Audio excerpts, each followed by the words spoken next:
Welcome back to UTech Exam Prep. And for today's video, we're going to be looking at this question right here. So take a minute, pause the video here, and see if you can do it yourselves. Okay, so hopefully by now you've at least read the question. So let's just go through what it really means to make sure that you do understand. So as we can see here, we are using an AWS Lambda function to process the images and send the results to the user through email.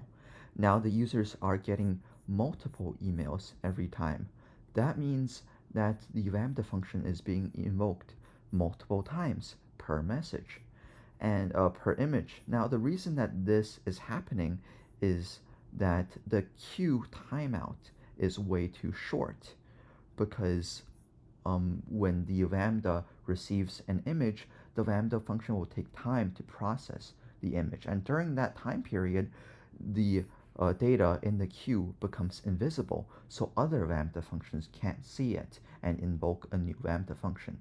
Now, the problem is that if your invisibility time is too short, before the current Lambda function finishes and can tell the queue that, yes, I am done, and you can remove this piece of data, the queue will just make the data visible again, because it thinks that the Lambda function had a critical issue and was not able to complete the task on hand.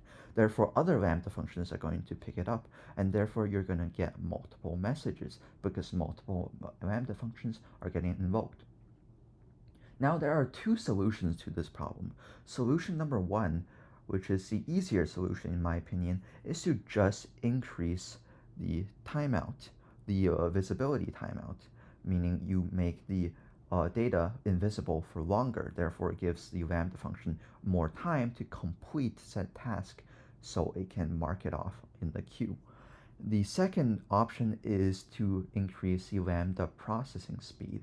Therefore, you can race against that invisibility timeout and finish it before the invisibility timeout finishes. So let's look at our options here. Option A sets up long polling in SQS queue by increasing the receive message wait time to 30 seconds. Now this doesn't do anything because this just makes it longer for people to receive the messages. It does not change the visibility timeout, nor does it increase the Lambda processing speed. Option B changes the SQS standard queue to an SQS first in first out queue. Now this doesn't do anything because it is not a first in first out question, therefore B is also wrong. C increases the visibility timeout in the SQS queue to a value that is greater than the total of the function timeout and the batch window timeout. Now this option is fantastic because it uses what I said was the my personal favorite and the first option that you can use to solve a question like this. So C is definitely great.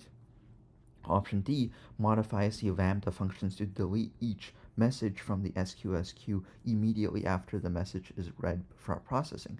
Now this not only does not answer the question, it also doesn't do anything, because the Lambda function will automatically delete the data after it is finished. So this means that option C is going to be the correct option. And that is it for this question. Thank you for watching, and subscribe for more.